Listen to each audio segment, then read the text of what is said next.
সাবেক আইনমন্ত্রী আনিসুল হক ও সাবেক প্রধানমন্ত্রী শেখ হাসিনার বেসরকারি শিল্প ও বিনিয়োগ উপদেষ্টা সালমান এফ রহমানকে গ্রেফতার করা হয়েছে বলে জানিয়েছে পুলিশ।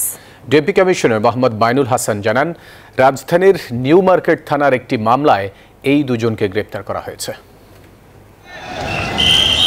কোটা সংস্কারের দাবিতে বৈষম্য বিরোধী ছাত্র আন্দোলনের কর্মসূচি চলাকালে 16 জুলাই ঢাকা কলেজের সামনে সংঘর্ষে দুজন নিহত হন। এর একজন ছাত্র ও একজন হকার। এই ঘটনায় নিউ মার্কেট থানায় দুটি হত্যা মামলা হয়েছে। এসব হত্যার ঘটনায় ইন্ধনদাতা হিসেবে আইনমন্ত্রী আনিসুল হক ও সালমান এফ রহমানকে গ্রেফতার করা হয়েছে।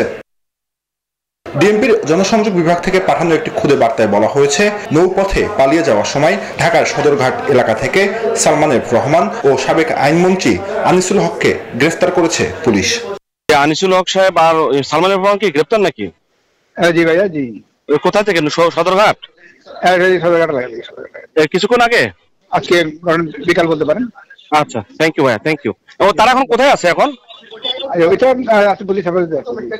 মামলা হয়েছে নাকি তাদের বিরুদ্ধে?